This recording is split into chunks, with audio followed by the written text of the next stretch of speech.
A lot of people think it's always down to price, but a lot of the time it is down to terms.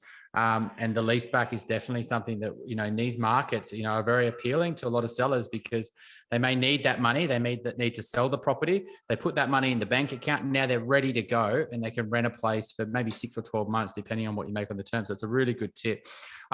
Emily actually stole my thunder. So thanks for that, Emily. She mentioned it was be careful with the regions. And I do think this is a bit of a danger zone for a lot of people. There's obviously a lot of hype around the regions, and we've had lots of clients move to. There's two types of regions: the sister or brother of the capital city. The ones that are commutable within an hour or two, and people can do it on a weekly basis. And then you got the real pure regions that people aren't able to commute to the city. Both are a bit of a danger. Both of them have gone up a lot, and they're driven by two things: one, people moving there from capital cities, but B, low interest rates. So the internal demand has been pushed up because people are taking on more debt because rates are all-time low, but also demand's being pushed up by people moving there. Now, I do think that people are going to keep moving there. I do think, like Emily, people are going to start moving back.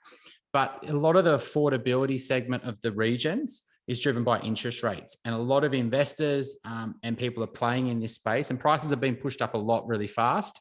And it wouldn't take much for higher interest rates to really take back a bit of that growth. So if you are playing in the regional areas, you want to be playing in the aspirational part, which is where there's real scarcity, which is where the locals really would love to live and where the people doing well financially would love to live in those regions. And they're very small pockets of these regional towns. They're like a few streets or right near the water.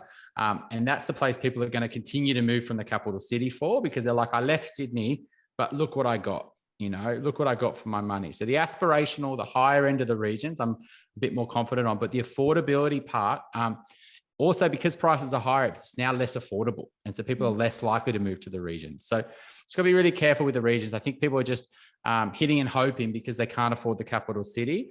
And, could very easily see, higher interest rates put pressure on them. And then people come back to the city if the return to works aren't as favorable for their roles.